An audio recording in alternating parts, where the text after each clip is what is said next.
Fundamental rights, fundamental rights, मूल अधिकार।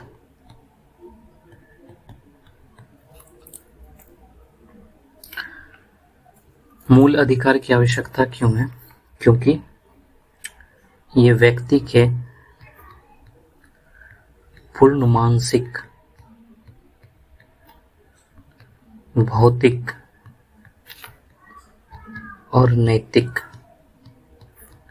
विकास के लिए आवश्यक होती है।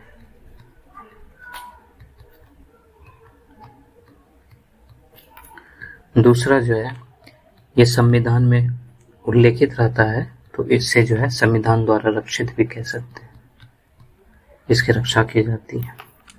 तीसरा जो है, ये सिर्फ कार्यपालिका के शक्ति को मर्यादित नहीं करती, बल्कि कार्यपालिका के शक्ति को मर्यादित नहीं करती, बल्कि ये विधायिका को भी मर्यादित करती है, विधानमंडल की शक्ति को भी नियंत्रित करती है। और जो है, मूल अधिकार में संशोधन के लिए संविधान संशोधन करना पड़ता है। मूल अधिकार में परिवर्तन के लिए संविधान संशोधन की आवश्यकता पड़ती है।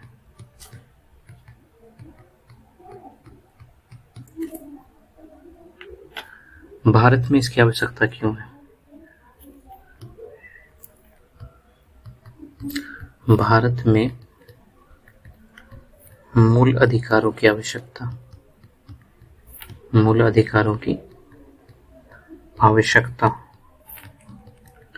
Need of fundamental rights in India. तो यहाँ पर जो है अधिकांश जनता जो है निरक्षर है, अधिकांश जनता निरक्षर होने के कारण उनको राजनीतिक हित और अधिकारों को समझ नहीं होती, इसलिए यह खतरा लगातार विद्यमान रहता है कि कहीं राज्य जो है उसके मूल अधिकारों का हनन न कर दे। दूसरी चीज जो है, भारत में संसदीय शासन प्रणाली है, संसदीय शासन प्रणाली है, पार्लियामेंट्री सिस्टम है। इसलिए भी क्योंकि यह खतरा और ज्यादा बढ़ जाता है कि कार्यपालिका का विधायिका में बहुमत अगर ज्यादा होता है, तो इसका अर्थ ये हो जाता है कि सरकार संसदीय बहुमत का प्रयोग करते हुए मूल अधिकारों को छीनने वाला कानून भी बना सकती है, तो इसलिए जरूरत पड़ती है। तीसरी चीजें जो है, भारत में धार्मिक और नस्लीय विविधता ज्यादा है, धार्मिक और नस्लीय विविधता ज्यादा है, तो इसलिए भी इसकी आवश्यकता है। दूसरा जो है, अल्पसंख्यक वर्ग के संरक्षण के लिए भी इसकी आवश्यकता है।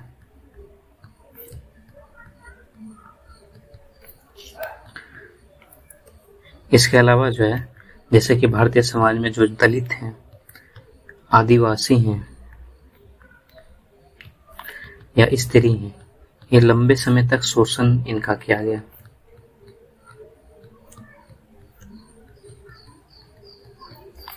तो इनको विकास की धारा में लाने के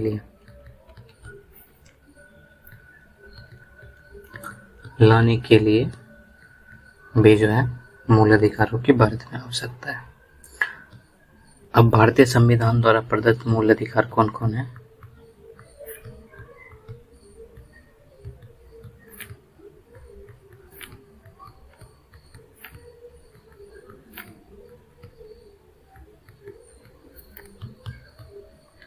फंडामेंटल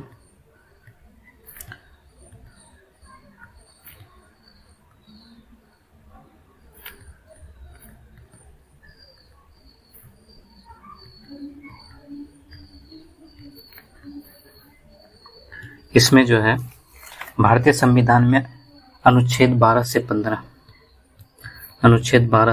35 इसमें जो है मूल अधिकारों का उल्लेख किया गया। और इसके अंतर्गत जो है अनुच्छेद 14 से 32 जो है इसमें विशिष्ट मूल अधिकार का उल्लेख है। विशिष्ट मूल अधिकार। और इसके अलावा जो शेष हैं वो मूल अधिकार से संबंधित उसमें उपबंध है। मूल अधिकारों से संबंधित उपबंध है। अब जैसे कि भारत मूल संविधान में मूल अधिकार के 7 वर्ग थे।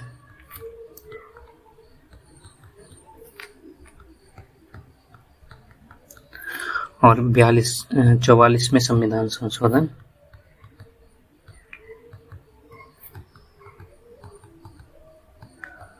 44वें संविधान संशोधन अधिनियम 1978 द्वारा जो है संपत्ति के अधिकार, राइट टू प्रॉपर्टी,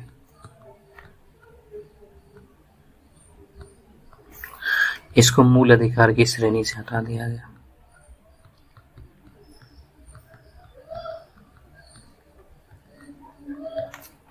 इस कारण से जो है अब मूल अधिकारों के 6 वर्ग रह चुके हैं। हम लोग देखते हैं कि इसका वो 6 वर्ग कौन कौन से हैं। जैसे एक है समता का अधिकार,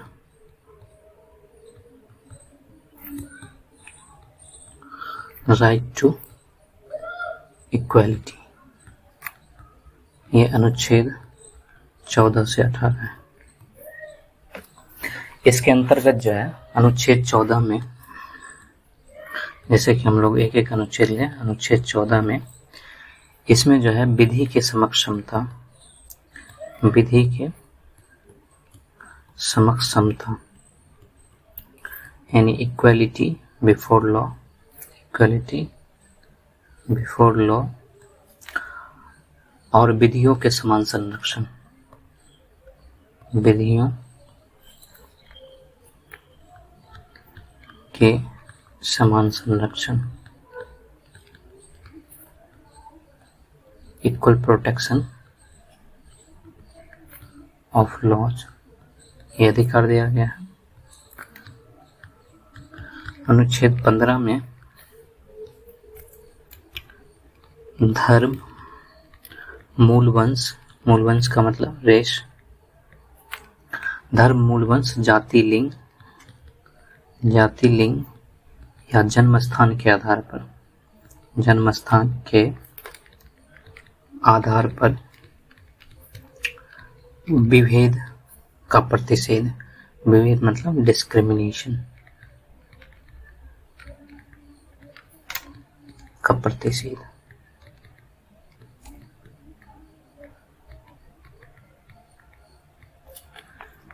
इसके बाद जो है अनुच्छेद 16 में लोक नियोजन के विषय में अवसर की समता, लोक नियोजन, पब्लिक एम्प्लॉयमेंट के विषय में अवसर की समता। इसके बाद जो है अनुच्छेद 17 में इसमें अस्पृश्यता,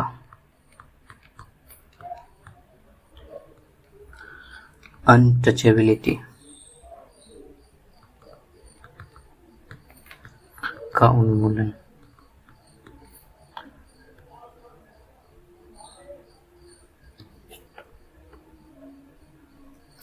अनुच्छेद 18 में, अनुच्छेद 18 में उपाधियों का अंत है,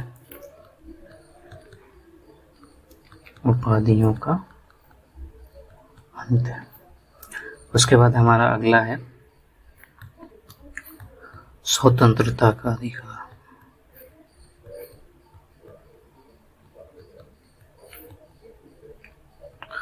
राइट टू फ्रीडम। अनुच्छेद 19 से 22। इसके अंतर्गत जो है अनुच्छेद 19 में अभिव्यक्ति की स्वतंत्रता सहित 6 अधिकार हैं।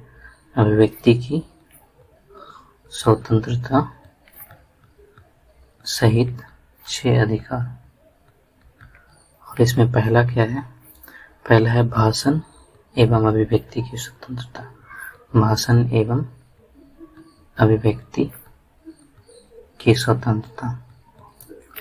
दूसरा है शांतिपूर्ण सम्मेलन करने का अधिकार, शांतिपूर्ण सम्मेलन करने का अधिकार। तीसरा है संघ, संगठन या सहकारी समिति बनाने का अधिकार।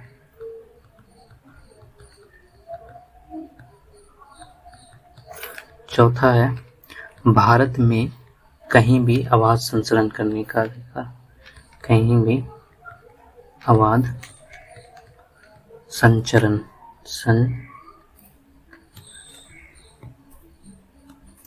आवाज संचरण करने का अधिकार। पांचवा है भारत में कहीं भी निवास करने का अधिकार।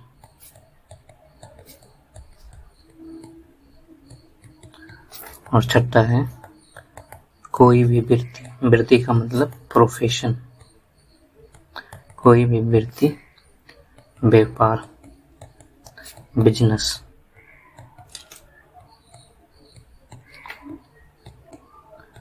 आदि करने का अधिकार। ये जो है अनुच्छेद 19 है।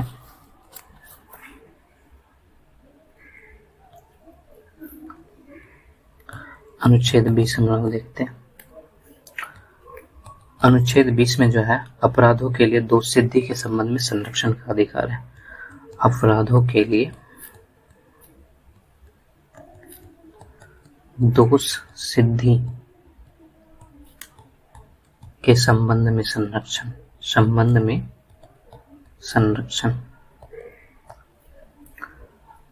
अनुच्छेद 21 में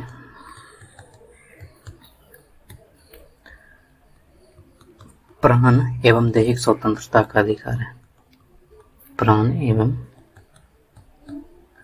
दैहिक स्वतंत्रता, पर्सनल लिबर्टी का अधिकार। इसी तरह एक और अनुच्छेद है 21 में, अनुच्छेद 21 का, इसमें जो है प्राथमिक शिक्षा का अधिकार दिया गया है। प्राथमिक शिक्षा यानी कि 6 से 14 वर्ष की आयु तक का अधिकार। अब इसके अंतर्गत जो है एक अनुच्छेद 22 है जिसमें कुछ दशाओं में गिरफ्तारी और निरोध से संरक्षण का अधिकार। कुछ दशाओं में गिरफ्तारी, अरेस्ट और निरोध, डिटेंशन से संरक्षण, इसका अधिकार दिया गया। इसके बाद हमारा अगला है तीसरा, शोषण के विरुद्ध अधिकार। तीसरी श्रेणी जो है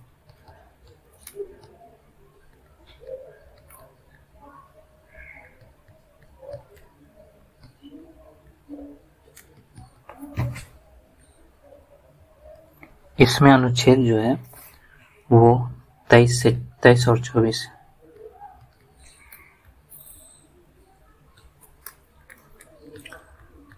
अनुच्छेद 23 में बताया गया है कि मानव के दुर्व्यवहार, बलात्सर्म और बेगार का प्रतिषेध दिया गया। मानव के दुर्व्यवहार, इसको इंग्लिश में ह्यूमन ट्रैफिकिंग कहते हैं। Human trafficking, बलात्सर्म, forced labour,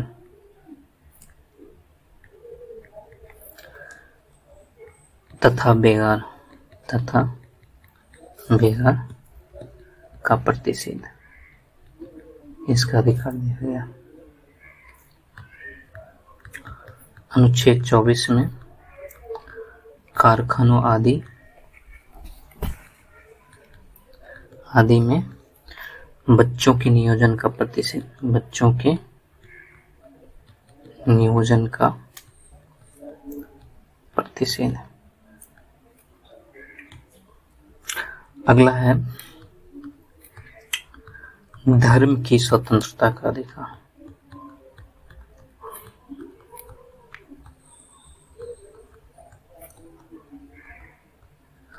right to freedom of religion, ये जो है अनुच्छेद 25 से 28।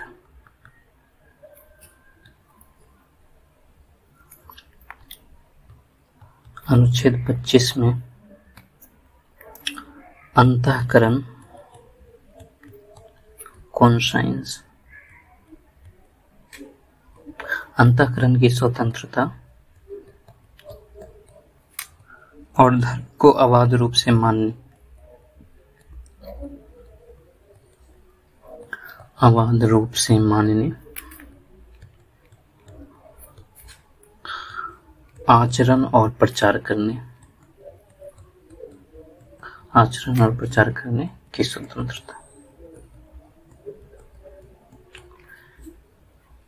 अनुच्छेद 26 में धार्मिक कार्यों के प्रबंधन की स्वतंत्रता,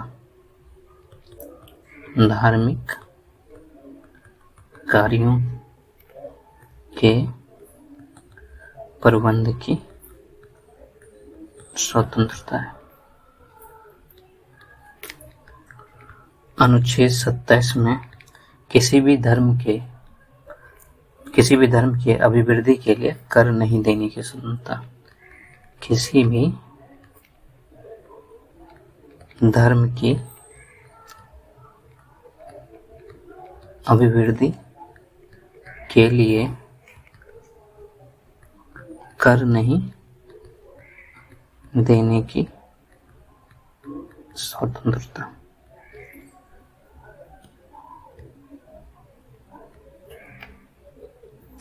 अनुच्छेद 28 में इसमें जो है कुछ शिक्षा संस्थानों में धार्मिक शिक्षा या धार्मिक उपासना, धार्मिक शिक्षा या धार्मिक उपासना में उपस्थित होने का अधिकार, धार्मिक उपासना, वर्शिप में उपस्थित होने की स्वतंत्रता। ये जो है धर्म की स्वतंत्रता के अधिकार में थे। अब अगला है संस्कृति और शिक्षा संबंधी अधिकार। ये 5वां हो जाएगा, संस्कृति और शिक्षा संबंधी अधिकार। कल्चरल एंड एजुकेशनल राइट, ये है अनुच्छेद 29 से 30 में, 29 और 30 में। इसके अंतर्गत जो है अनुच्छेद 29 में भाषा, लिपि और संस्कृति को बनाए रखने का अधिकार, भाषा, लिपि और संस्कृति को बनाए रखने का अधिकार। इसी तरह अनुच्छेद 30 में है शिक्षण संस्थाओं की स्थापना, शिक्षा संस्थाओं की स्थापना और प्रशासन करने का अल्पसंख्यक वर्गों का अधिकार। अल्पसंख्यक वर्गों यानी माइनॉरिटीज का अधिकार।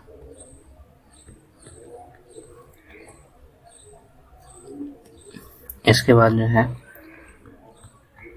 संवैधानिक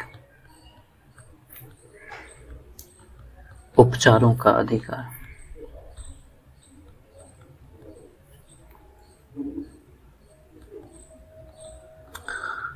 राइट टू कॉन्स्टिट्यूशनल रिमेन, ये अनुच्छेद 32 है।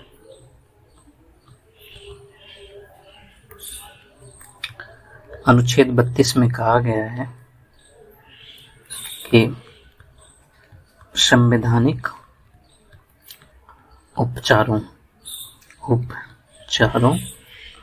का अधिकार, यह अनुच्छेद 32 में दिया गया है। इसके अलावा जो हमारा शेष बचता है, जो इस वर्ग से बाहर है, उसमें जैसे कि अनुच्छेद 12 हो गया। अनुच्छेद 12, इसमें क्या कहा गया है कि संविधान के भाग 3 के प्रयोजन के लिए राज्य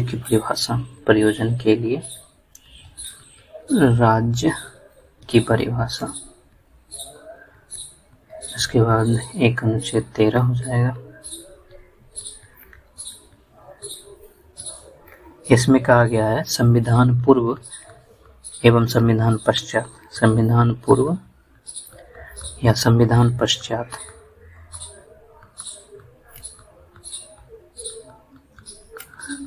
निर्मित अन्य विधियों से मूल अधिकारों की सुरक्षा की गारंटी। अन्य विधियों से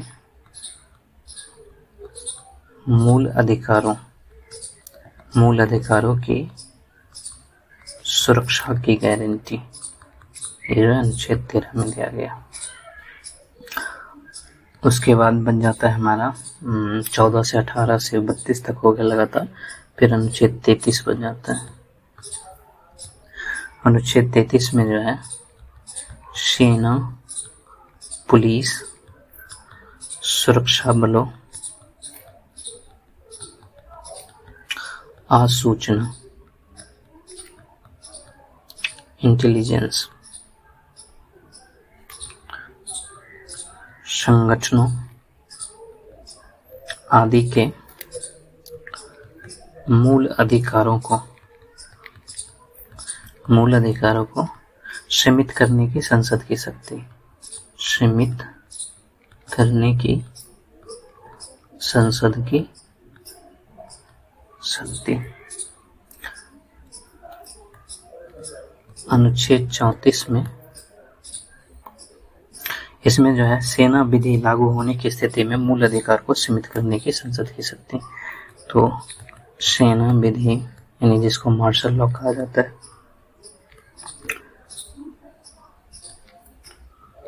लागू होने की स्थिति में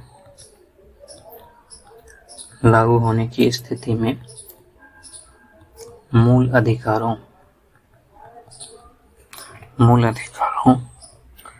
को सीमित करने की संसद की शक्ति। अब अगला है हमारा अनुच्छेद 35 और इसमें कहा गया है कि इस भाग यानी भाग 3 में अपराध घोषित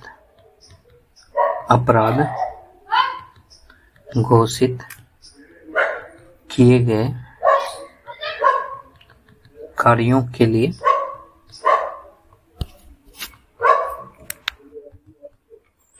दंड निर्धारित करने हेतु विधि बनाने की संसद की शक्ति। अब जैसे कि एक अनुच्छेद जो है हमारा 31वीं था, जिसमें पहले संपत्ति का अधिकार था, तो हम लोग अनुच्छेद 31 को भी देख लेते हैं। इसमें जो है संपत्ति का अधिकार दिया गया था। संपत्ति का अधिकार, राइट टू प्रॉपर्टी,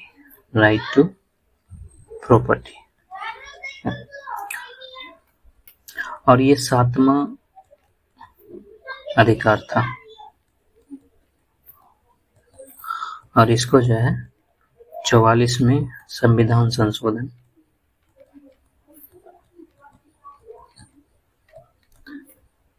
अधिनियम होना चाहिए, संशोधन अधिनियम 1978, इसके द्वारा जो है इसको संविधान से हटा दिया गया।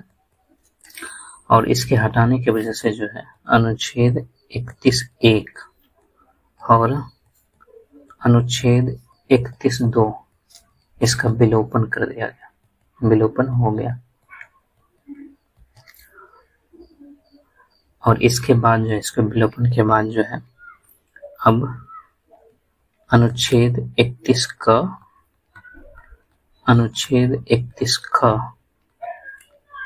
और अनुच्छेद 31 ग ये संविधान में शेष बचे हुए हैं। ये जो तीनों हैं ये संविधान में शेष बचे हुए हैं। और इसका संबंध जो है ये मूल अधिकार देने से नहीं है, मूल अधिकार देने से नहीं है, बल्कि कुछ विधियों को सुरक्षा देने से है, बल्कि कुछ विधियों को सुरक्षा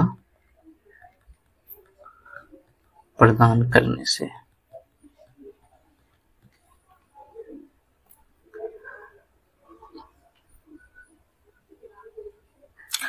अब मूल अधिकारों में सबसे महत्वपूर्ण जो है, मूल अधिकार कौन है? ऐसे तो सब महत्वपूर्ण है, लेकिन सबसे महत्वपूर्ण मूल अधिकार, इसमें जो है एक स्वर्णिम त्रिभुज की परिकल्पना है। यहाँ पे अनुच्छेद 14 हो गया, अनुच्छेद 19 और अनुच्छेद 21, ये 3 अधिकार को जो है वो संविधान में सबसे महत्वपूर्ण मूल अधिकार है। और इन्हें जो है मूल अधिकारों का स्वर्णिम त्रिभुज कहा जाता है। मूल अधिकारों का स्वर्णिम त्रिभुज, यानी कि golden triangle of fundamental rights, ये कहा जाता है। अब हम लोग देखते हैं मूल अधिकारों का वर्गीकरण। मूल अधिकारों का वर्गीकरण, क्लासिफिकेशन ऑफ फंडामेंटल राइट्स। इसको जो है अपने तरीके से जो है इसका वर्गीकरण करते हैं। जैसे कि एक तरीका हो सकता है प्रकृति के आधार पर, पहले देखते हैं प्रकृति के आधार पर। और प्रकृति क्या क्या हो सकती है? तो एक नकारात्मक प्रकृति हो सकती है, और एक सकारात्मक हो सकता है। तो नकारात्मक जो है, नकारात्मक प्रकृति का मूल अधिकार ये बताता है कि राज्य क्या नहीं कर सकता है, राज्य क्या नहीं कर सकता है। और इसमें जो है अनुच्छेद 15(1), 16(2), 18(1), 20(21), 22(1), 27 और 28(1). इसी तरह जो है, जो सकारात्मक प्रकृति है, सकारात्मक प्रकृति के मूल अधिकार ये बताता है कि राज्य को क्या करना चाहिए, राज्य को क्या करना चाहिए। और इसमें एग्जाम्पल में कौन हो जाएगा, इसमें जैसे कि अनुच्छेद 19(1) हो गया, 21 को हो गया, 25(1) हो जाएगा, 29 हो जाएगा, 30 हो जाएगा, 32 हो जाएगा। ये हो गया प्रकृति के आधार पर। दूसरा देखते हैं, दूसरा जो हम लोग ले सकते हैं कि सिर्फ भारतीय नागरिक को कौन सा प्राप्त है और भारत में रह रहे व्यक्ति यानी जो विदेशी है उसको भी कौन सा प्राप्त है। तो इसको हम लिख सकते हैं अधिकारों के लाभार्थियों के आधार पर। और इसमें जो है, जो सिर्फ भारतीय नागरिकों को प्राप्त अधिकार,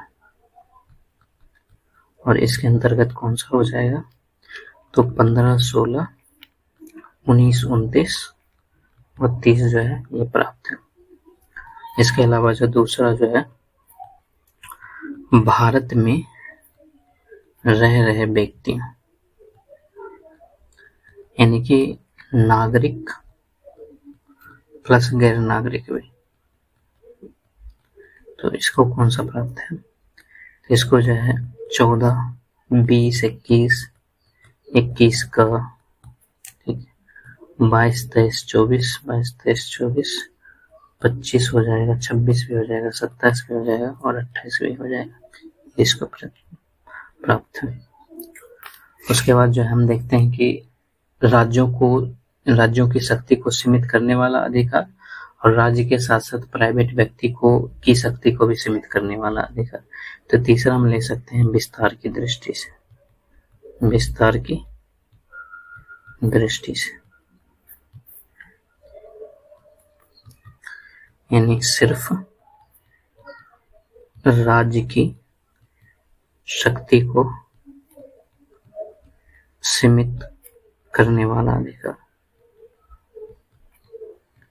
करने वाला अधिकार। इसमें कौन हो जाएगा हमारा, जैसे कि इसमें समता का अधिकार यानी कि 14 हो जाएगा, 16 हो जाएगा, 18, 1 हो जाएगा, 20 हो जाएगा, 22 हो जाएगा। इसके अलावा जो है, जो राज्य के साथ साथ प्राइवेट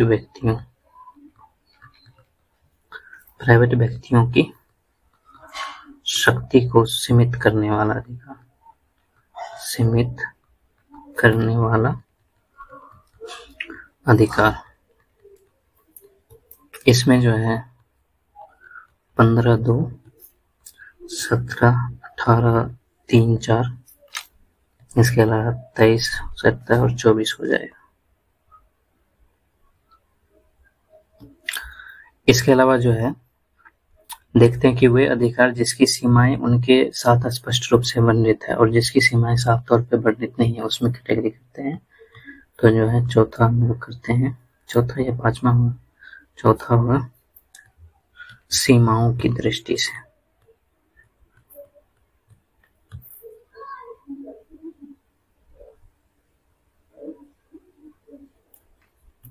यानी वे अधिकार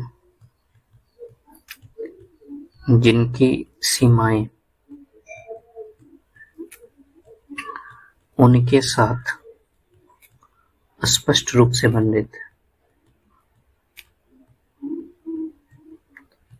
की गई है। और इसमें कौन कौन सा हो जाएगा, तो इसमें हो जाएगा 16 हो जाएगा, 19 हो जाएगा, 23 हो जाएगा, 25 हो जाएगा, 26 हो जाएगा। और दूसरा, वे अधिकार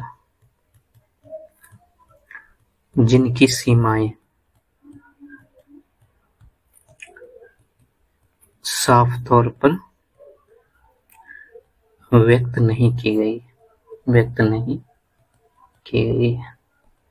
और इसमें कौन सा हो जाएगा, तो इसमें हो जाएगा 14, 17, 18, 20, 24 हो जाएगा। इस साफ तौर पर वर्णित नहीं है।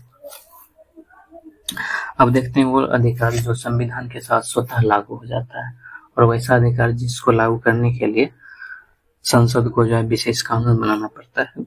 तो लिख सकते हैं हम लोग 5वां, अधिकारों के लागू होने की प्रक्रिया के आधार पर। और इसमें हो जाएगा वे अधिकार जो संविधान के साथ लागू हो जाते हैं, वे अधिकार जो संविधान के साथ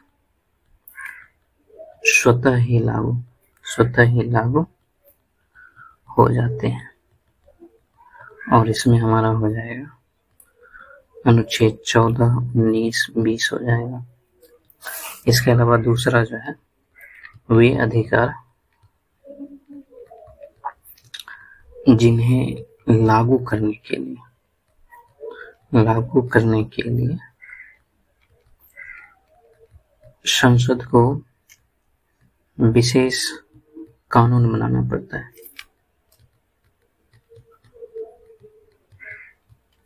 और इसमें कौन कौन से हो जाएंगे, तो संसद कानून जो है 15(2) हो जाएगा, 17 हो जाएगा, 18(3) से 40 में भी आएंगे, 21 का हो जाएगा शिक्षा वाला, और 23 हो जाएगा, और 23 अगर हुआ तो 24 भी हो जाएंगे।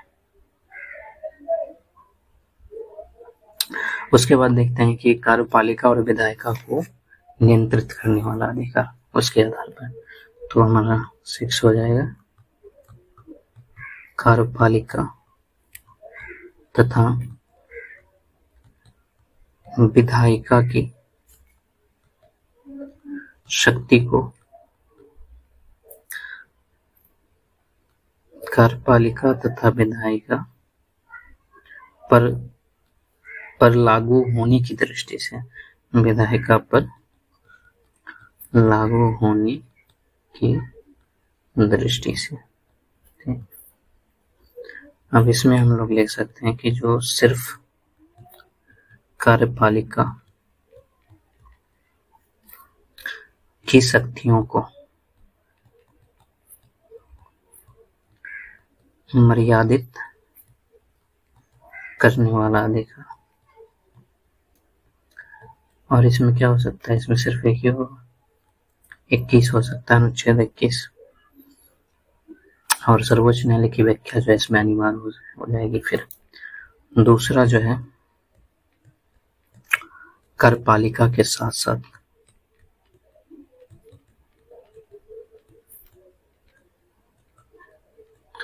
विधायिका की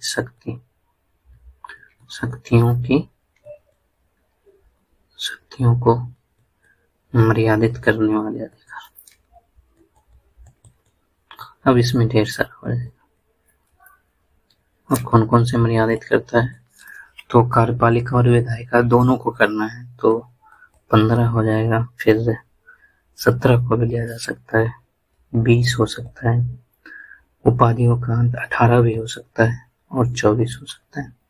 तो ये चीजें हैं, और ये हमारा वर्गीकरण था। उसके बाद हम लोग देखते हैं कि मूल अधिकार जो है वो आत्यांतिक है, यानी कि एब्सोल्यूट है। क्या मूल अधिकार आत्यांतिक है? are fundamental rights absolute। आत्यंतिक का मतलब क्या होता है, पहले ये देख लेते हैं।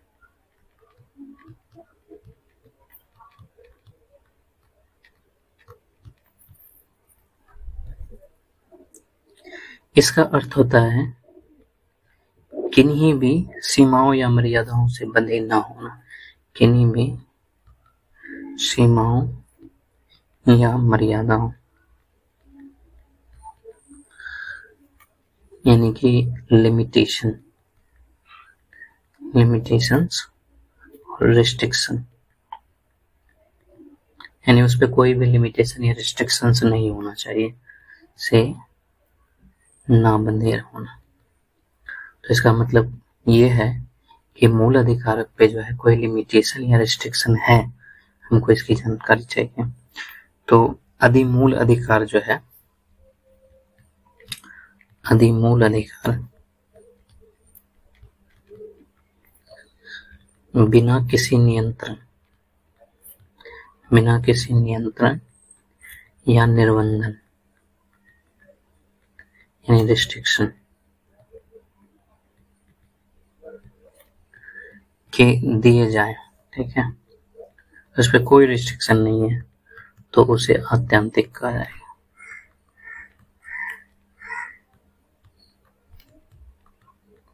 एब्सोल्यूट कहा जाता है। और इसका एग्जाम्पल हम लोग लेना चाहें तो एग्जाम्पल के तौर पे अमेरिका ले सकते हैं।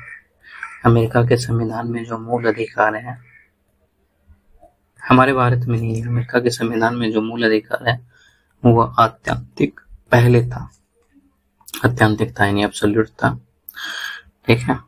लेकिन जो है, जो अमेरिका का सुप्रीम कोर्ट है, सर्वोच्च न्यायालय, वो धीरे धीरे मतलब महसूस किया कि उस पर कोई रिस्ट्रिक्शन लगाना चाहिए, तो धीरे धीरे जो है सर्वोच्च न्यायालय जो है धीरे धीरे कानून बना के जो है इसको भी एब्सोल्यूट नहीं रहने दिया, ठीक है।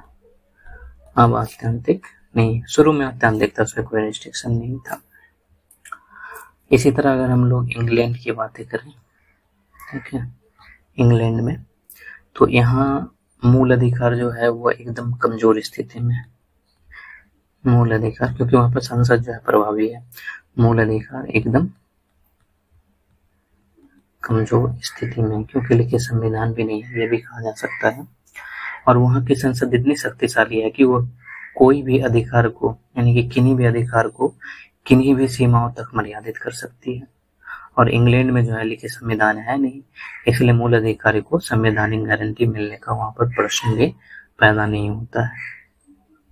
तो ये चीजें हो गई इंग्लैंड के बारे में, कमजोर स्थिति। और इसका कारण क्या है? संसद अधिक प्रभावी, ये कारण हो सकता है, ठीक है। इसके अलावा ये हो सकता है लिखित संविधान का ना होना, लिखित संविधान का ना होना, तो ये चीजें इंग्लैंड में है।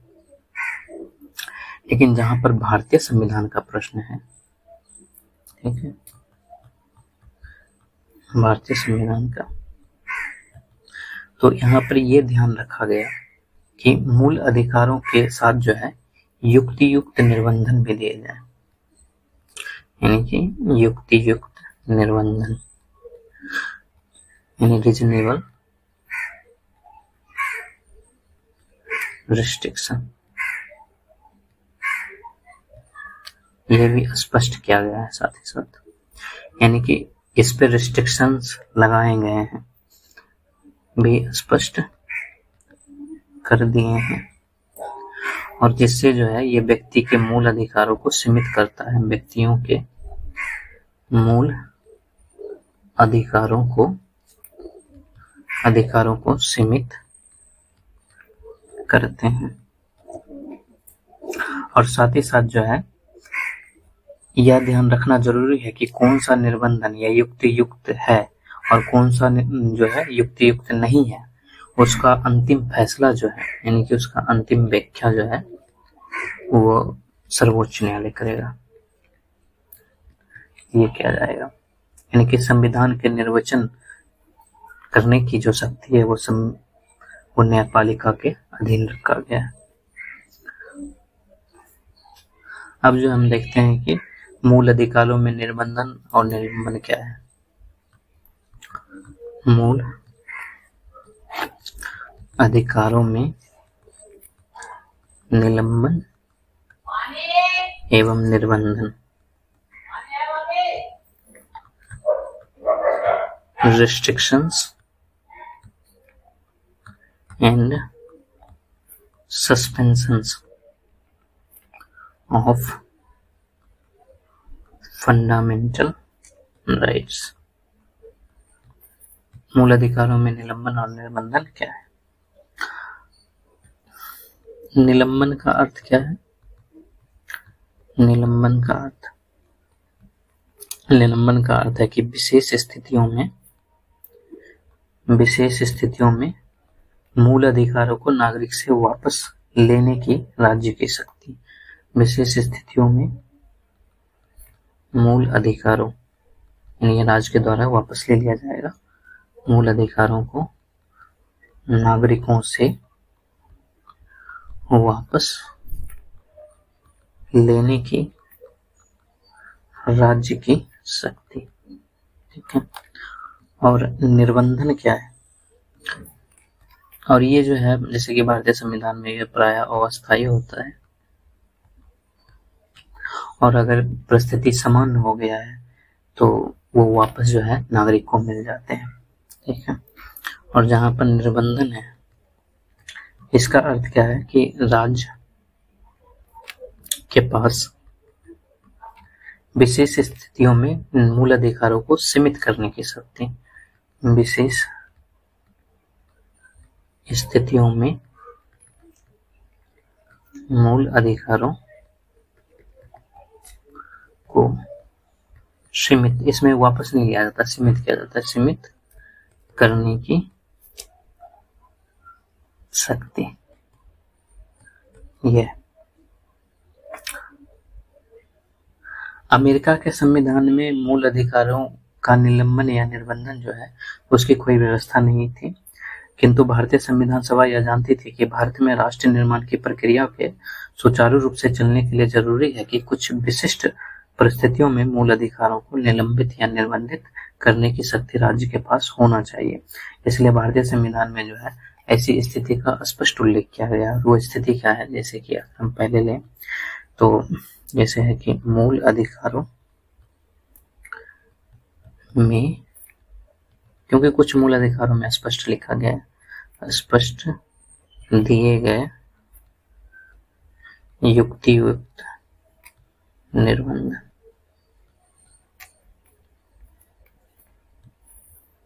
इन रीजनेबल रिस्ट्रिक्शन और वो क्या क्या है। तो जैसे कि अगर हम लोग अनुच्छेद 19 को देखें, 19 के 1 में तो इसमें क्या कहा गया है, इसमें जो है भाषण एवं अभिव्यक्ति की स्वतंत्रता थी, यानी कि अभिव्यक्ति की स्वतंत्रता सहित 6 अधिकार। ठीक है। और वहीं पे जो है अनुच्छेद 19(2) से 19(6) इसमें ये बताया गया है, ये बताया गया है कि इन अधिकारों पर कौन से युक्तियुक्त निर्बंधन लागू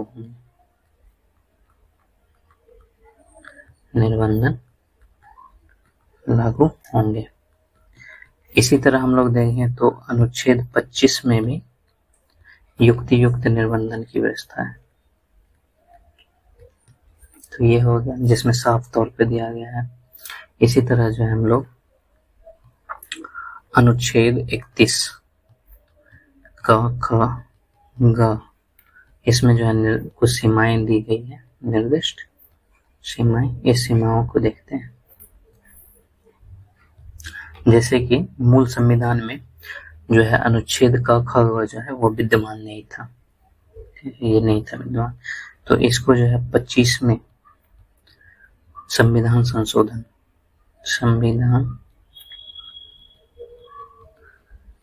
संशोधन से जो है इसके द्वारा जो है अनुच्छेद 31 ग आया, और पहले संविधान संशोधन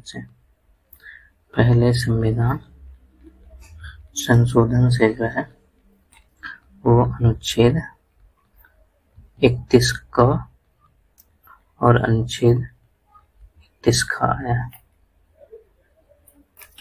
अब जैसे कि अनुच्छेद 31 क ख है तो इसका संबंध किससे है, और अनुच्छेद 31 ग का संबंध जो है किससे है। तो ये तीनों संशोधन जो है भूमि सुधार और राज्य के नीति के निर्देशक तत्वों के पक्ष में मूल अधिकार को सीमित करने के उद्देश्य से लाया गया था। हम आगे देखेंगे इसके बारे में। अनुच्छेद 31 का और अनुच्छेद 31 ग जो है अनुच्छेद 14 और 19 द्वारा, यानी कि जो अनुच्छेद 31 का, ठीक है, और अनुच्छेद 31 ग जो है ये जो है अनुच्छेद 14 तथा 19 अनुच्छेद इसके द्वारा जो मूल अधिकार दिए गए हैं इसको ये सीमित करती है। अनुच्छेद क और ग जो है अनुच्छेद 14 और 19 को सीमित करती है।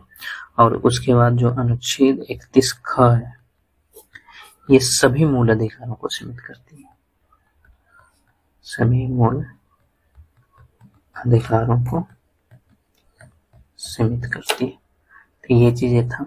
इसी तरह एक चीज ये है, इसको भी देखना जरूरी है, जैसे कि प्रतिरक्षा सेना हो गया, यानी डिफेंस फोर्सेज हो गई, पुलिस हो गया,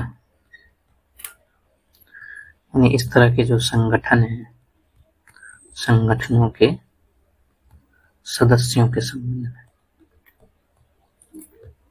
इसके संबंध में भी जो है कुछ रिस्ट्रिक्शंस बनाए गए हैं, युक्तियुक्त निबंधन लागू किया गया है। जैसे कि इसके बारे में हम लोग देखते हैं, जैसे कि हमारा अनुच्छेद 33 है, ये संसद को शक्ति देता है, संसद को शक्ति देता है कि वह प्रतिरक्षा सेना, सुरक्षा बलों, पुलिस, आसूचना, इंटेलिजेंस,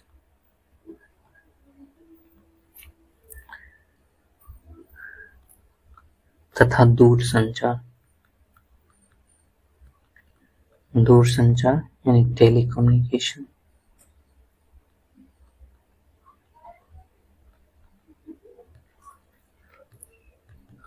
आदि क्षेत्रों में कार्यरत लोगों के मूल अधिकारों को विधि बनाकर उस सीमा तक निर्बंधित यानी रिस्ट्रिक्ट या समाप्त कर सकती है, जिस सीमा तक ऐसा करने से उनमें अनुशासन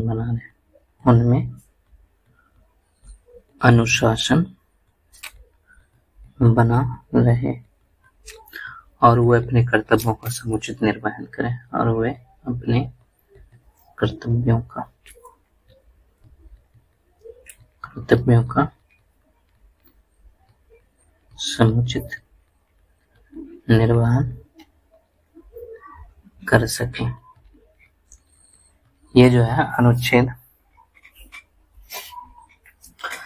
33 में कहा गया है यानी संसद को शक्ति है कि वह प्रतिरक्षा सेना, सुरक्षा बलों,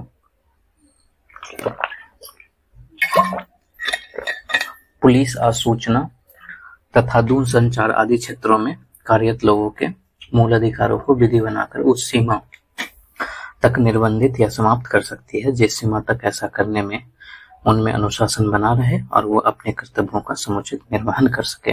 और संसद ने इसका प्रयोग किया है, और संसद ने इसका प्रयोग करके जो है सेना अधिनियम बनाया है। सेना अधिनियम 1950 बनाया है,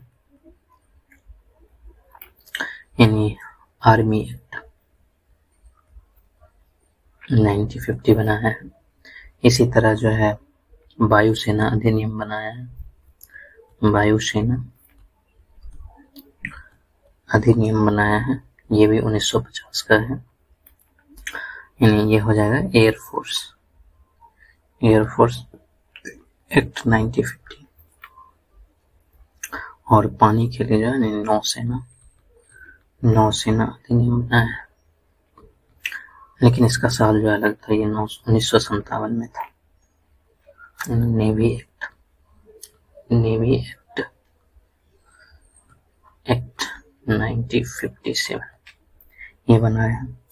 इसके अलावा जो है पुलिस बल अधिकारों का निर्बंधन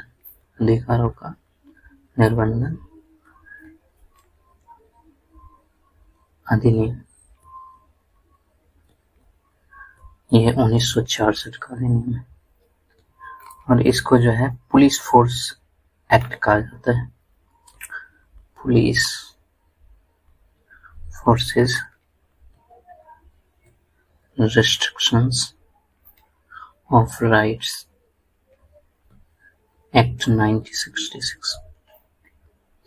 इसी तरह एक और है, वो है सीमा सुरक्षा बल अधिनियम, और ये 1968 का है, यानी बॉर्डर सिक्योरिटी फोर्स एक्ट 1968 ये बनाया गया। और ये बनाकर जो है मतलब उसको अनुशासन में लाया गया है। और इन अधिकारों के तहत जो है इन संगठनों को, यानी कि यहाँ पे लिखना है ठीक रहेगा, इन अधिकारों के तहत इन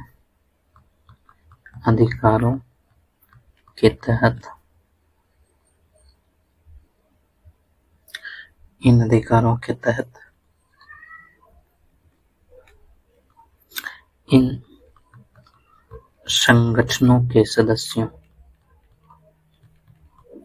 सदस्यों को ट्रेड यूनियन बनाने, साथ में अभिव्यक्ति की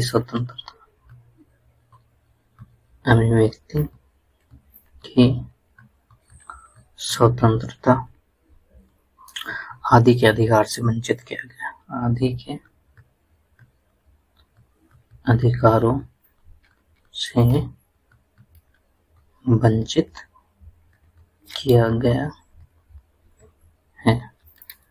और ये किस में दिया गया है? तो जो अधिकार जो है अनुच्छेद 19 में दिया गया है, जो अनुच्छेद 19 द्वारा सभी नागरिकों को दिए गए हैं। इनसे जो है ये अधिनियम बनाकर उन्हें वंचित किया गया। इसी तरह जैसे कि अगर देखें हम लोग सेना विधि को, यानी कि सेना विधि जिसको मार्शल लॉ कहते हैं, तो मार्शल लॉ के आधार पर, यानी इसके आधार पर भी जो है मूल अधिकार पर निलंबन और निबंधन लागू होता है। और इसकी चर्चा जो है अनुच्छेद 34 में किया गया है।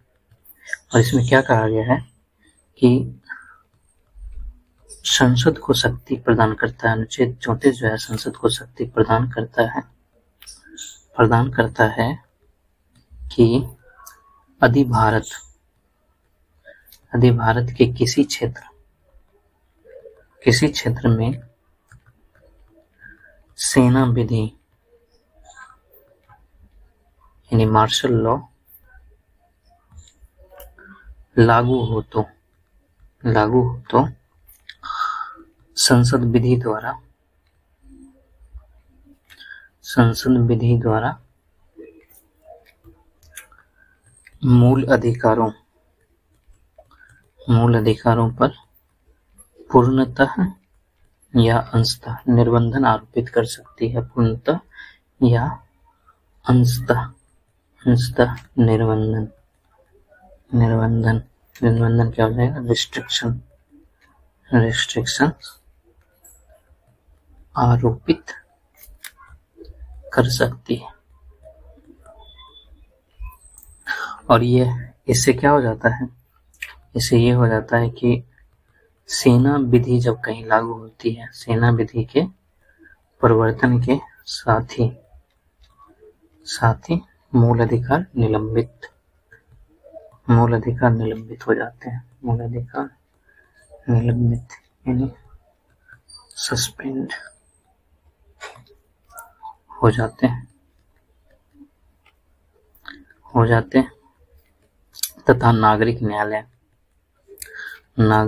न्यायालय जो सिविल कोर्ट के स्थान पर सैन्य न्यायालय काम करने लग जाता है। सिविल कोर्ट के स्थान पर सैन्य न्यायालय यानी मिलिट्री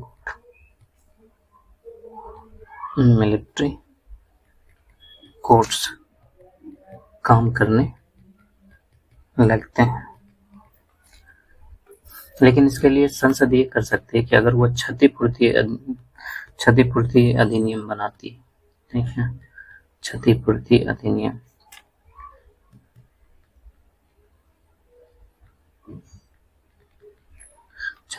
अधिनियम बनाती है तो जो क्षतिपूर्ति अधिनियम जो है पारित करके जो विधि द्वारा दिए गए दंड से नागरिकों को वो मुक्त कर सकती है। और जो सेना विधि है वो किस अनुच्छेद के द्वारा लगाया जाता है? तो सेना विधि यानी मार्शल लॉ, ये जो है अनुच्छेद 352 1 के अधीन जो है, ये इसको क्या कहा जा सकता है? अनुच्छेद 352 1 के अधीन जो आपातकाल लगाया गया है, इनके अधीन आपात उद्घोषणा से भिन्न है, उद्घोषणा से अलग है। और ये अनुच्छेद 34 के द्वारा संसद को शक्ति प्राप्त है। इसी तरह जैसे कि आपात उद्घोषणा के द्वारा भी जो है निलंबन और निर्बंधन जो है मूल अधिकार पर लगाए जा सकते हैं। जैसे कि आपात उद्घोषणा, इमरजेंसी प्रोक्लेमेशन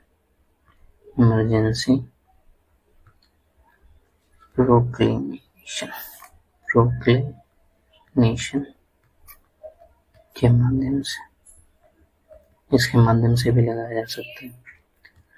जैसे कि ये अनुच्छेद 358 तथा 359 इसमें स्पष्ट किया गया है। जैसे कि अनुच्छेद 352 के तहत राष्ट्रपति देश में आपातकाल लागू होने की उद्घोषणा करता है। अनुच्छेद 352 के अधीन उद्घोषणा करता है तो कुछ मूल अधिकार निलंबित किए जा सकते हैं। अब हम लोग देखते हैं कि कौन सा, जैसे कि इसके तहत ले सकते हैं के अनुच्छेद 352 के अधीन अगर आपात उद्घोषणा लगाया गया है, आपातकाल की घोषणा होते ही राज्य अनुच्छेद 358 के अनुसार उन सभी बंधनों या मर्यादाओं से मुक्त हो जाता है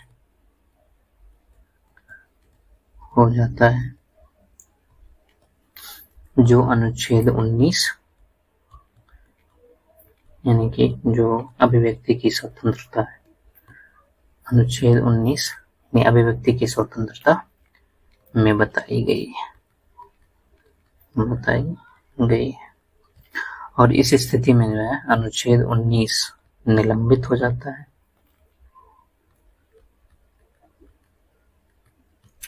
आपातकाल में सरकार द्वारा की गई कार्रवाई या विधायिका द्वारा पारित विधियों को न्यायालय में इस आधार पर चुनौती नहीं दी जा सकती। यानी इसका अर्थ निकलता है कि आपातकाल में सरकार द्वारा की गई कार्रवाई या विधायिका द्वारा पारित विषयों को न्यायालय में इस आधार पर चुनौती नहीं दी जा सकती कि इसने अनुच्छेद 19 द्वारा दिए गए अधिकारों का प्रवर्तन बाधित होता है, यानी कि अनुच्छेद 19 को निलंबित करता है। इसके अलावा आपातकाल के दौरान राज्यों के द्वारा की गई कार्रवाई के विरुद्ध आपातकाल के बाद भी कोई कार्रवाई नहीं की जा सकती। इसी तरह अनुच्छेद 359 है।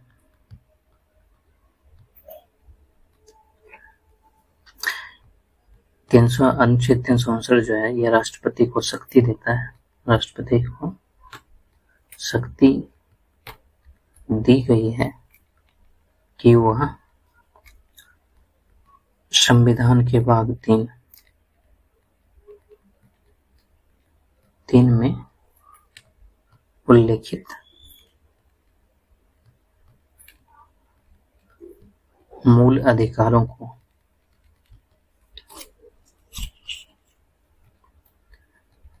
न्यायालय से परिवर्तित कराने का अधिकार निलंबित कर सकता है। अधिकार भी निलंबित कर सकता है। और इसका अर्थ क्या होता है कि अनुच्छेद 352 के तहत आपात की उद्घोषणा होते ही अनुच्छेद 358 स्वतः लागू हो जाता है। यानी जनरली जो है अनुच्छेद 352 के तहत आपात उद्घोषणा होते ही अनुच्छेद 358 ये तो स्वतः लागू हो जाता है,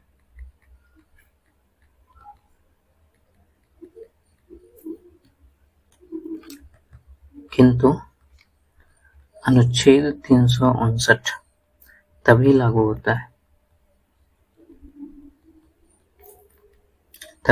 होता है जब राष्ट्रपति जो है इसके लिए विशेष आदेश निकालता है। तभी लागू होता है जब राष्ट्रपति इस आशय का विशेष आदेश निकालता है। और जब ये आदेश निकालेगा राष्ट्रपति, ये जो विशेष आदेश जो है राष्ट्रपति निकालेगा, तो वो इसमें ये भी बताएगा कि कौन कौन से मूल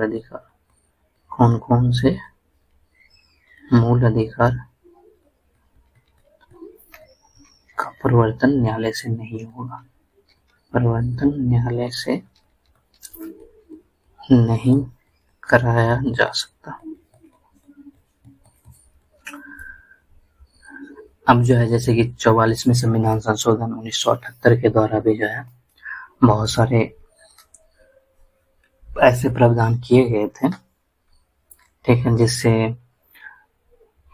मूल अधिकार में बहुत तरह के परिवर्तन आए थे। उसको देखते हैं। जैसे 44वें संविधान संशोधन अधिनियम 1978 और इसके द्वारा जो है मूल अधिकार के प्रावधानों में कुछ परिवर्तन किए गए और जो है 1975, क्योंकि क्या हुआ था कि 1975 में आपात उद्घोषणा लागू किया गया था और उस दौरान देखा गया था कि इन प्रावधानों का जो है दुरुपयोग से राज्य व्यवस्था पर संकट आ गया और इसका जो है व्यापक रूप से दुरुपयोग किया गया था। तो 44वें संविधान संशोधन अधिनियम 1978 के माध्यम से 3 बातें स्पष्ट की गई। 3 बातें स्पष्ट की गई और बातें क्या थी, जैसे कि उसमें कहा गया कि अनुच्छेद 19 में दी गई स्वतंत्रता, ठीक है, सिर्फ तभी निलंबित किए जा सकती, सिर्फ तभी निलंबित किया जा सकता जब जो है आपातकाल की उद्घोषणा युद्ध यानी वार या बाय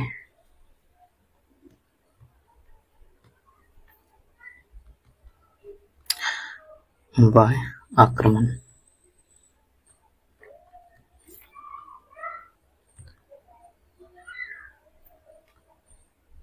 एग्रेशन बाह्य आक्रमण के कारण देश की सुरक्षा पर संकट उत्पन्न होने की वजह से हो। यानी जो पहले था सशस्त्र विद्रोह,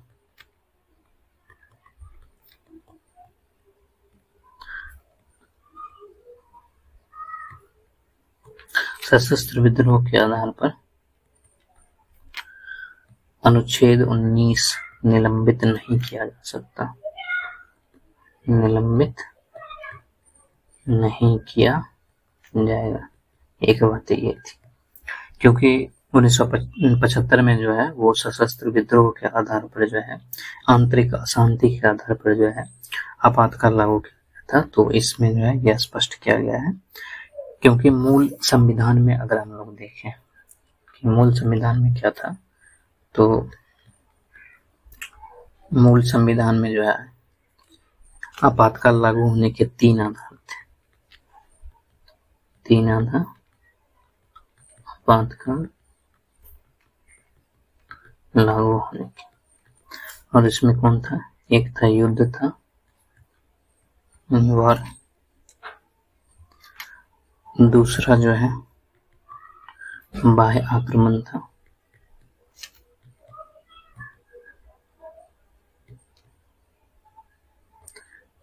एग्रेशन, और तीसरा जो है आंतरिक अशांति था, इंटरनल डिस्टरबेंस, इंटरनल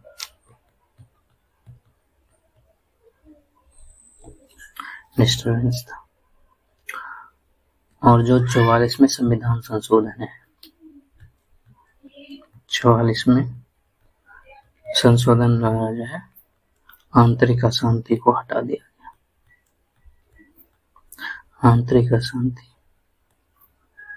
शब्द हटा के इसकी जगह, ठीक है, इसकी जगह सशस्त्र विद्रोह,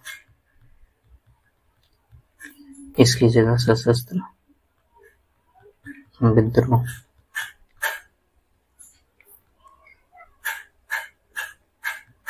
सशस्त्र विद्रोह को शामिल किया गया था।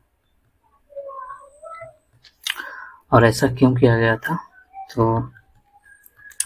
1975 में जो है श्रीमती इंदिरा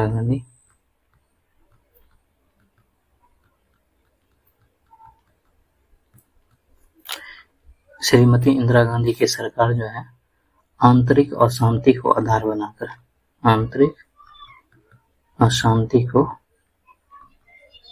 आधार बनाकर इन्होंने जो है आपातकाल की उद्घोषणा किया था, आपातकाल की उद्घोषणा की थी, जिससे जो है जनता की मूल अधिकार जो है वो 1.5 साल तक स्थगित रहा था।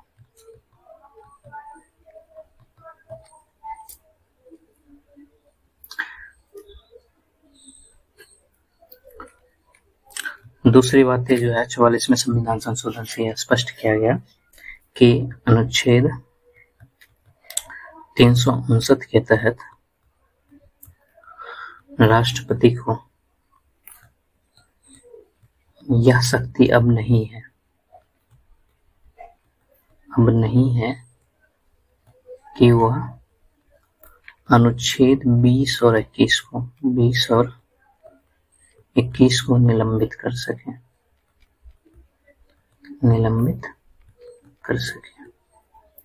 अनुच्छेद 20 में क्या लिखा गया है? इसमें जो है दोष सिद्धि से संरक्षण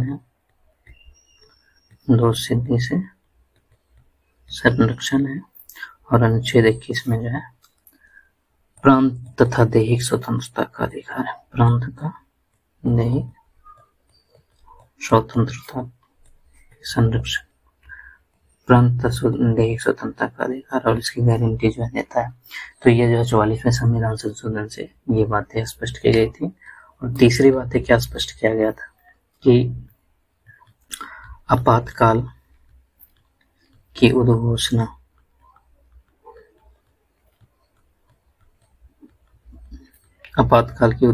के दौरान अनुच्छेद 358 केवल उन विधियों को संरक्षण प्रदान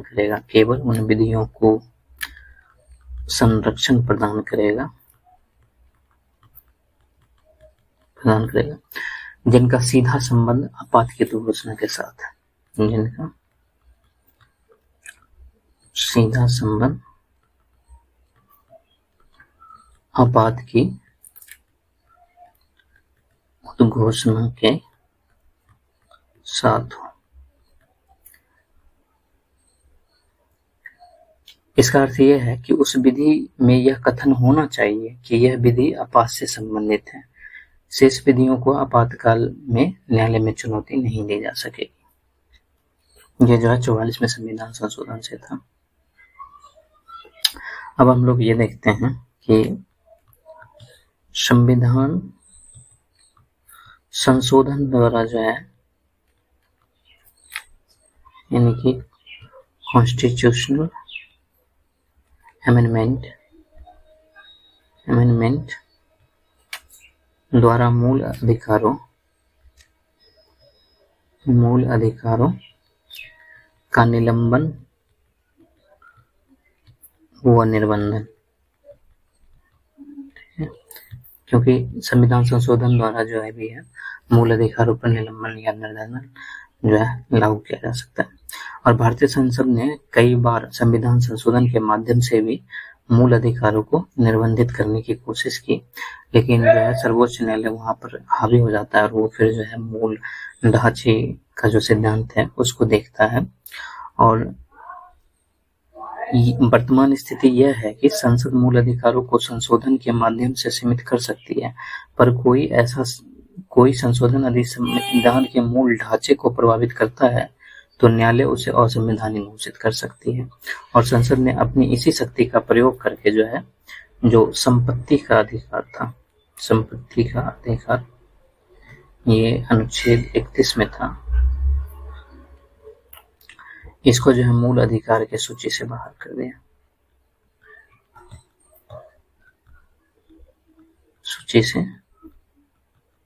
कर दिया और इसके लिए जो है एक विधिक अधिकार बनाया, ठीक है, जो अनुच्छेद 300 का में है।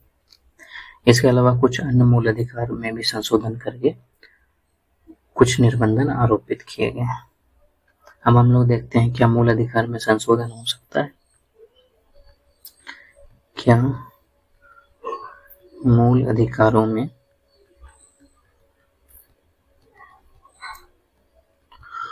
संशोधन हो सकता है? Are fundamental rights amendable? तो भारतीय न्यायपालिका और संसद में जो है ये बार-बार टकराव की स्थिति में रही है। ठीक है, कि मूल अधिकारों को, ये भी किस अनुच्छेद के द्वारा, तो अनुच्छेद 368 के द्वारा जो है इसमें संशोधन किया जा सकता है। यानी जैसे कि अगर हम देखें तो एक कर्म के अनुसार देखते हैं, जैसे कि जब हमारा देश जो है आजाद हुआ था, तो उसके तुरंत बाद जो है, यानी कि अगर लिख दिया जाए तो स्वाधीनता प्राप्ति जब हुई थी, तो उसके बाद सरकार जो है जमींदारी उन्मूलन के लिए, जमींदारी उन्मूलन और जो है जो लैंड रीडिस्ट्रीब्यूशन था, इन उसको भूमि पुनर्वितरण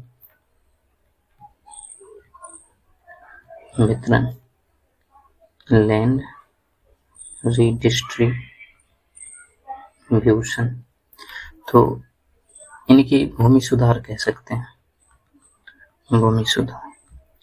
इसको शुरू करने के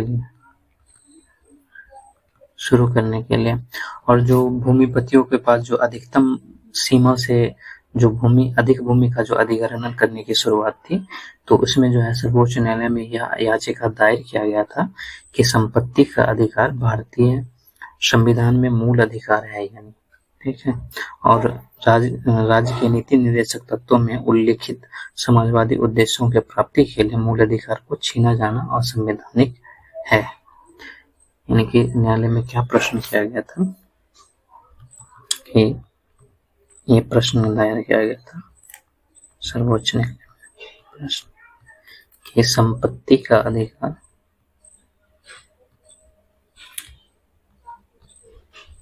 भारतीय संविधान के अनुसार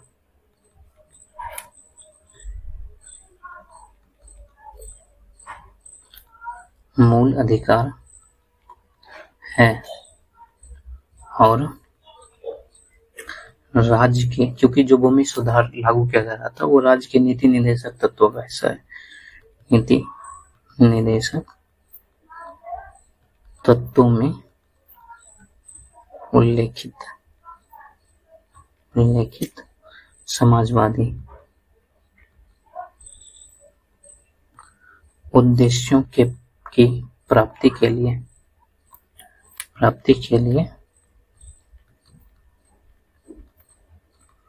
मूल अधिकारों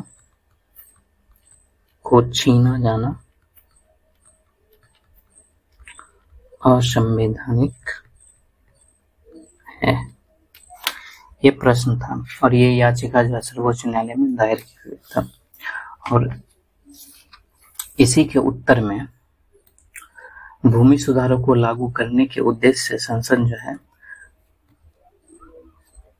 प्रथम संविधान संशोधन किया था, प्रथम संविधान संशोधन अधिनियम 1951 पारित किया संसद, और इसको पारित करके जो है अनुच्छेद 31 क और जो है अनुच्छेद 31 ख जोड़ा गया। जैसे कि 31 का जो है इसका संबंध जो है भूमि सुधार से था तथा सामाजिक न्याय, और जो अनुच्छेद 31 ख था, और इसमें जैसे कि अनुच्छेद 31 में कहा गया था कि भूमि सुधार और सामाजिक न्याय से संबंधित कुछ अन्य विषयों के लिए बनाई गई विधियों को इस आधार पर न्यायालय में चुनौती नहीं दी जा सकती, न्यायालय में चुनौती नहीं दी जा सकती कि वे अनुच्छेद 14 का और साथ में अनुच्छेद 19 का उल्लंघन करती है,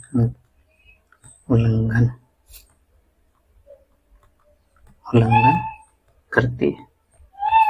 और जो अनुच्छेद 31 ख है उसमें क्या कहा गया, तो अनुच्छेद 31 ख में कहा गया कि यदि कोई अधिनियम संविधान की 9वीं अनुसूची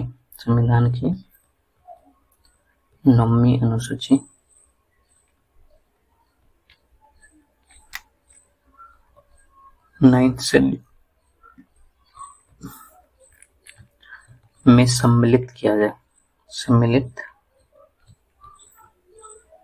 किया गया है, तो ऐसे अधिनियम को संविधान के भाग 3 में दिए गए किसी भी मूल अधिकार के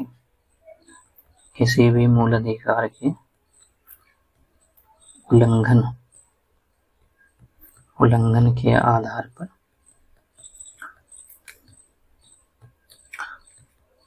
अवैध घोषित नहीं किया जा सकेगा।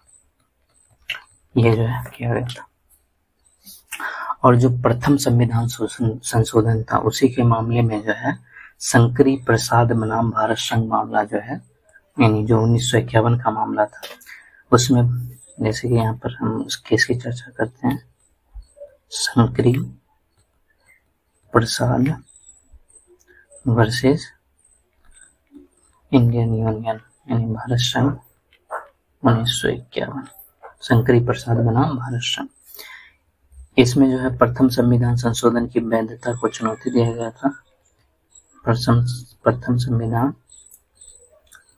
संशोधन अधिनियम 1951 की वैधता को चुनौती दिया गया। जो अपीलार्थी था उनका तर्क यह था कि अनुच्छेद 13(2) के अनुसार राज्य द्वारा कोई भी ऐसी विधि नहीं बनाई जा सकती जो संविधान के भाग 3 में दिए गए मूल अधिकारों को छीनती है या सीमित करती है। चूंकि संविधान संशोधन भी संविधान के अनुच्छेद 368 के अनुसार बनाई गई एक विधि ही है, अतः जो है अनुच्छेद 13(2) में उल्लेखित विधि की परिधि में शामिल होती है और इस दृष्टि से प्रथम संविधान संशोधन अधिनियम अवैध है। और इस पे जो है उच्चतम न्यायालय जो है जो अपीलार्थी था उसके तर्क को खारिज कर दिया। अपीलार्थी के तर्क को खारिज कर दिया। खारिज का स्पेलिंग गलत है, इसको खारिज कर दिया। और उन्होंने निर्धारित किया कि यदि अनुच्छेद 368 का प्रयोग करते हुए संविधान संशोधन अधिनियम पारित किया गया है तो वह अनुच्छेद 13(2) के अधीन विधि नहीं माना जाएगा। तो इसमें इनका डिसीजन क्या था कि यदि अनुच्छेद 368 का प्रयोग करते हुए संविधान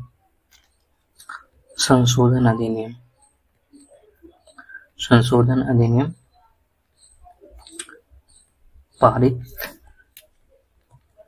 किया जाता है तो वह अनुच्छेद 13(2) के अधीन विधि नहीं माना जाएगा।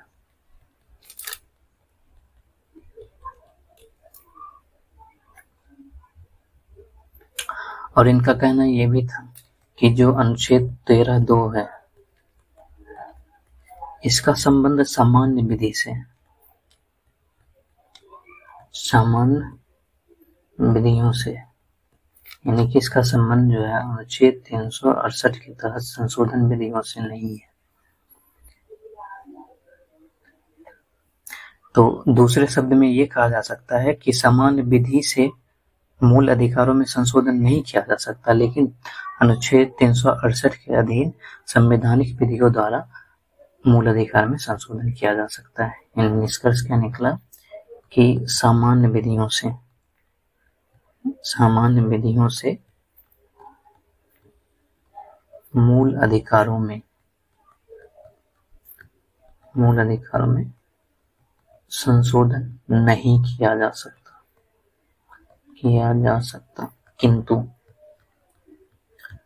किंतु अनुच्छेद 368 के अधीन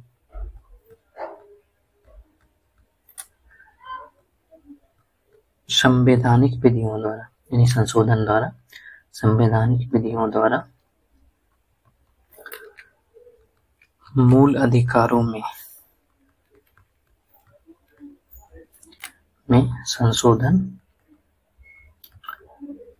किया जा सकता है। ये था। फिर आगे जो है 1965 में एक केस और आया, वो था सज्जन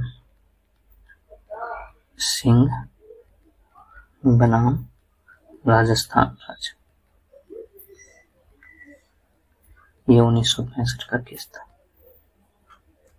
इसमें क्या हुआ कि इसमें जो है, जो उच्चतम न्यायालय है,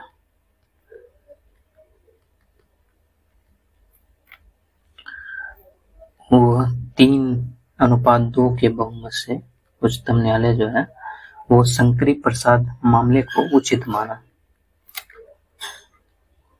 शंकरी प्रसाद मामले को उचित माना, और इसमें भी इनका कथन था कि अनुच्छेद 368 के अंतर्गत मूल अधिकार में संशोधन किया जा सकता है। मूल अधिकार में संशोधन किया जा सकता है। इसी तरह एक फेमस केस था गोलकनाथ केस, आगे जाके गोलकनाथ बनाम पंजाब राज्य। ये 1967 का केस था। इस मामले में उच्चतम न्यायालय के जो है वो धारणा बदल गई, और इस मामले में संविधान के 70वें संविधान संशोधन की वैधता पर प्रश्न उठाया गया था। इसमें जो प्रश्न उठाया गया था 70वें संविधान संशोधन की वैधता पर प्रश्न, और इसमें जो निर्णय दिया गया वो 11 न्यायाधीश का निर्णय था, और 6-5 से इन्होंने निर्णय दिया, और इसमें ये फैसला किया गया कि अनुच्छेद 368 के तहत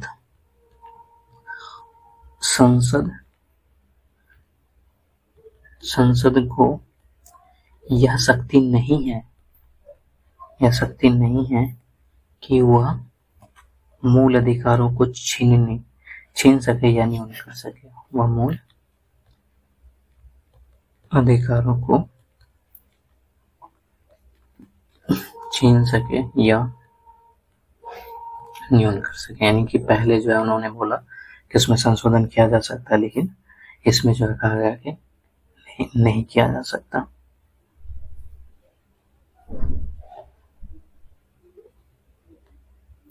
लेकिन इसी में एक जज थे, मुख्य न्यायाधीश, इसी समय इनका नाम था श्री सुब्बा राव। इन्होंने क्या कहा था? इन्होंने कहा कि अनुच्छेद 13(2) में प्रयुक्त विधि शब्द के अंतर्गत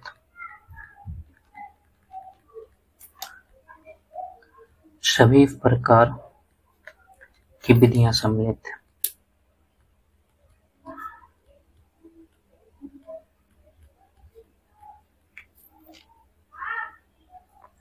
उन्होंने कहा था,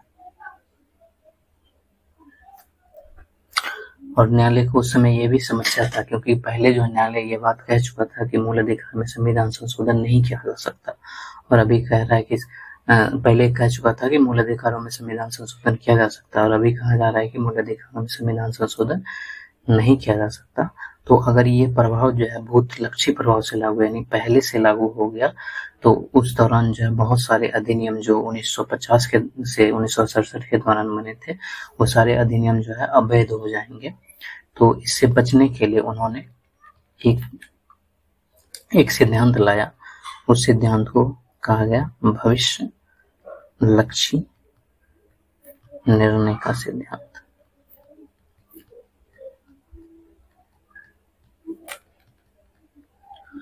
डॉक्ट्राइन ऑफ प्रोस्पेक्टिव ओवररूलिंग, इसका सिद्धांत लाया गया और इसके आधार पर ये कहा गया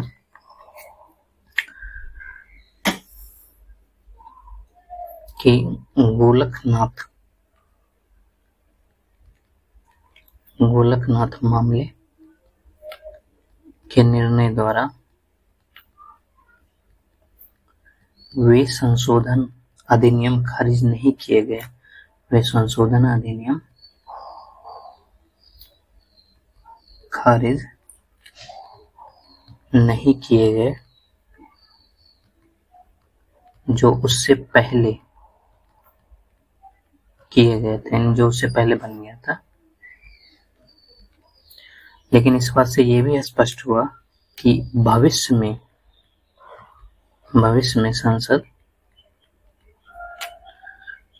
संसद के पास मूल अधिकारों को न्यून या नष्ट करने की शक्ति नहीं होगी।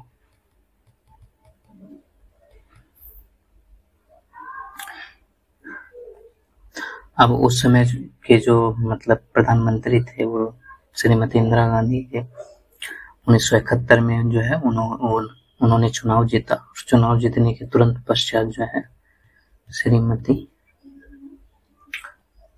इंदिरा गांधी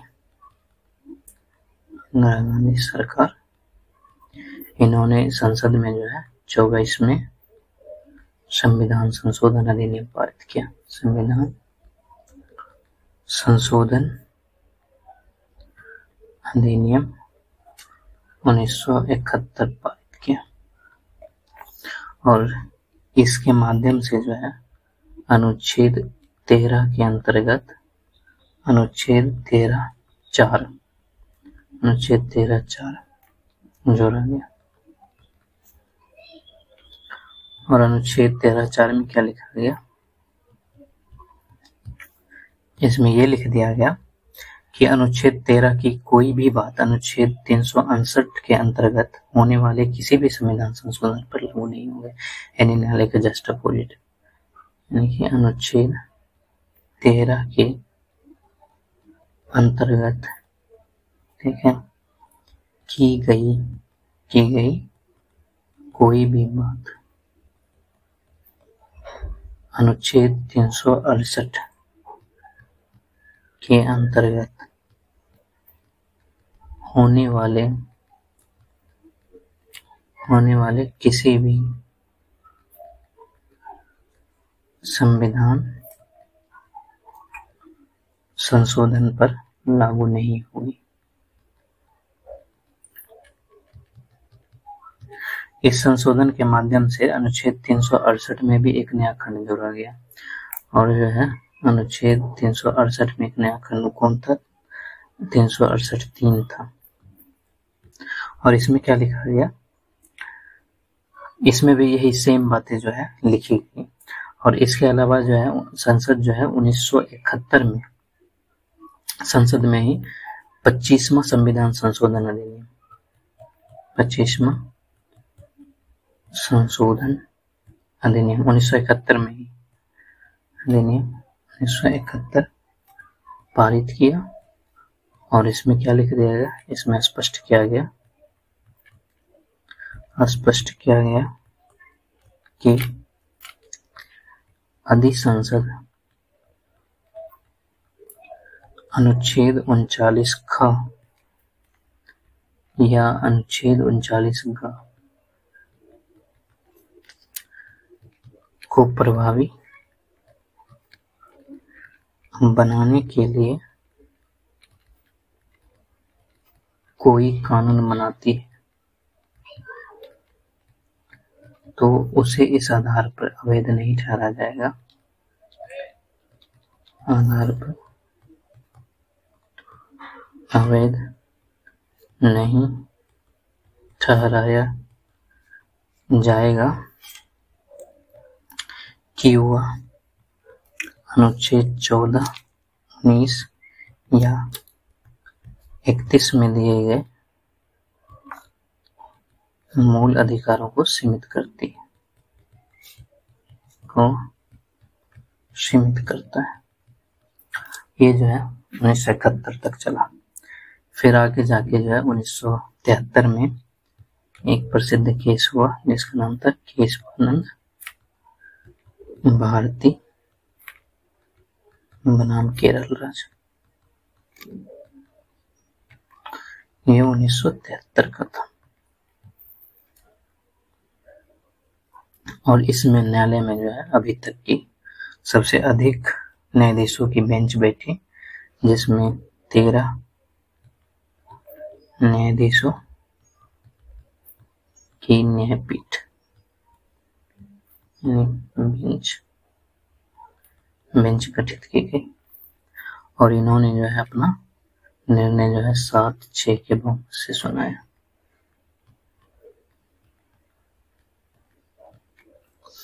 इनका निर्णय क्या था? इनका पहला निर्णय था कि 24वां संविधान संशोधन वैध है, यानी इसके अंतर्गत संसद को अनुच्छेद 368 के तहत मूल अधिकारों में संशोधन करने की उतनी ही सक्षम है जितनी कि संविधान के अन्य किसी भाग में, यानी कि संसद जो है अनुच्छेद 368 के तहत मूल अधिकार में संशोधन कर सकती है, मूल अधिकारों में संशोधन कर सकती है। इसका अर्थ ये हो गया कि ये जो है गोलकनाथ निर्णय को पलट दिया। गोलकनाथ यानी अपने ही इन्होंने जो गोलकनाथ मामले में अपना निर्णय दिया था उसको निर्णय को पलट दिया।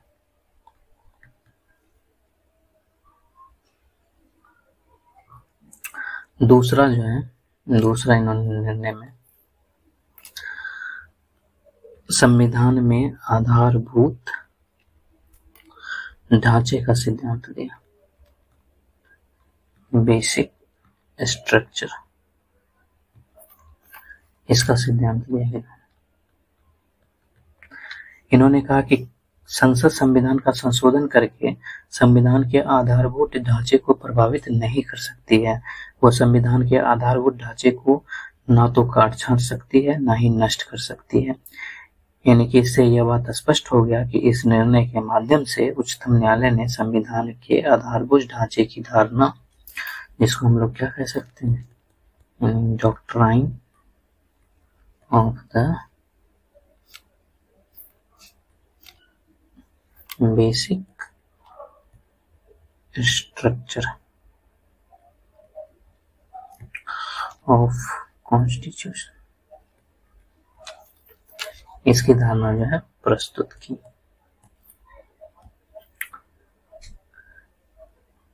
और अनुच्छेद 368 के तहत संसद को संविधान में संशोधन करने की शक्ति देता है, ना कि नया संविधान संशोधन कर बनाने की शक्ति देता है। इसका अर्थ क्या है कि संविधान संशोधन का अर्थ यही है कि मूल ढांचा बना रहे हैं, मूल ढांचा बना रहे हैं, ठीक है। यानी कि अब जो है इस माध्यम से संसद जो है वो मूल अधिकार में संशोधन कर सकती है, लेकिन आधारभूत ढांचे को मतलब बना रहना चाहिए।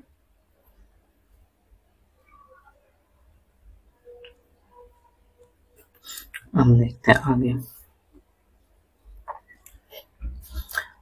आपातकाल के दौरान जो है संसद जो है 42वां संविधान संशोधन अधिनियम पारित किया था।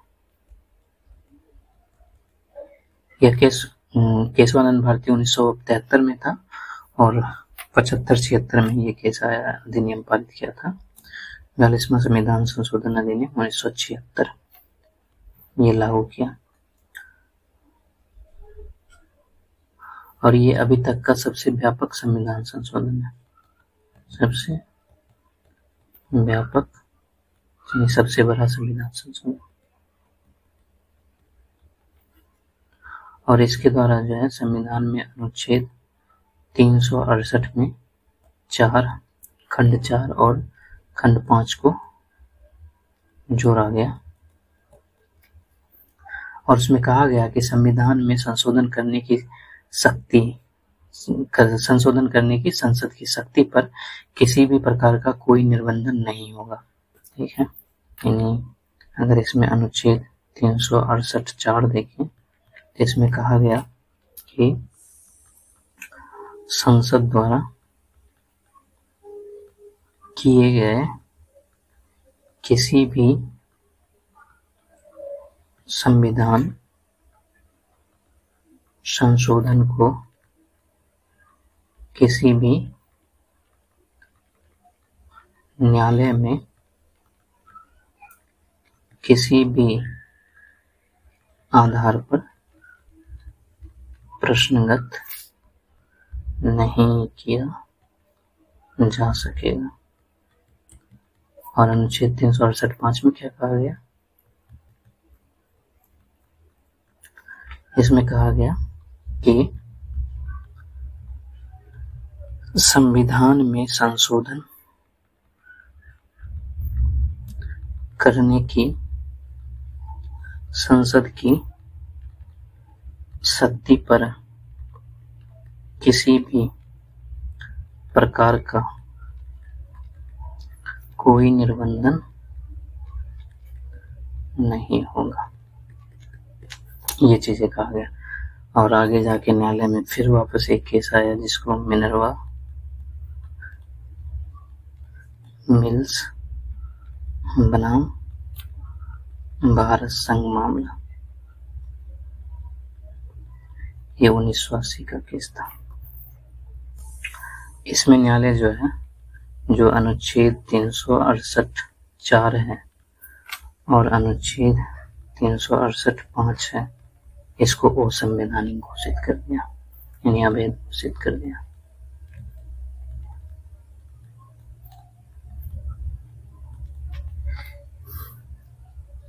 और ये दोनों खंड संसद को संविधान संशोधन की असीमित शक्ति देकर जो है न्यायिक पुनरीक्षण, जो जुडिशियल रिव्यू का शक्ति है यानी न्यायालय का, उसको जो है विनाश करता था। इसलिए जो है इसको अवैध घोषित कर दिया मिनर्वा मिल्स मामले में। अब जो है हमारा मूल अधिकार में संशोधन का उसका निष्कर्ष क्या निकलता है, अगर हम लोग कंक्लूजन पे पहुंचे तो कंक्लूजन, निष्कर्ष।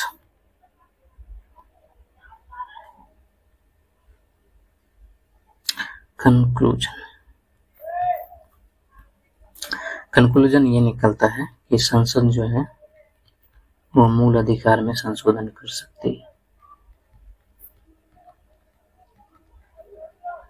ये संशोधन कर सकती है,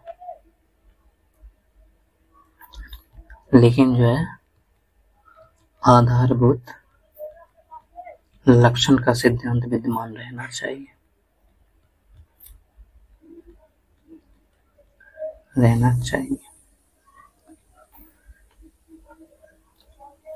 और तीसरी चीज ये है कि जो आधारभूत लक्षणों के आधार पर न्यायालय उन्हीं अधिनियमों या संशोधन खारिज कर सकता है, संशोधन को खारिज कर सकता है जो 24 अप्रैल 1973 के बाद पारित किए गए।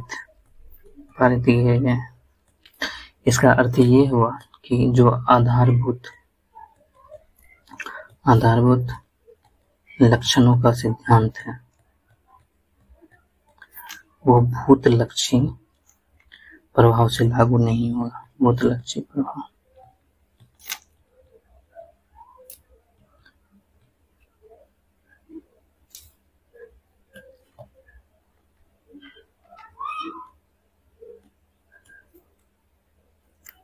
आधारभूत लक्षण का सिद्धांत जो है वो भूतलक्षी प्रभाव रेट्रोस्पेक्टिव इफेक्ट से लागू नहीं होगा, बल्कि भविष्यलक्षी प्रभाव यानी प्रोस्पेक्टिव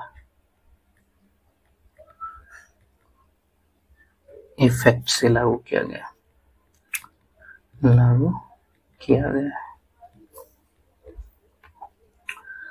और दूसरा जो 9th शेड्यूल की बातें थी, ठीक है, उसके मामले में क्या कहा गया, कौन सा चौथा हो जाएगा, 4th।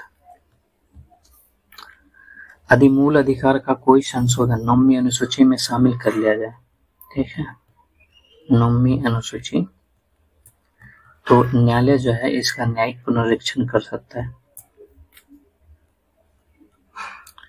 न्यायिक पुनरीक्षण जुडिशियल रिव्यू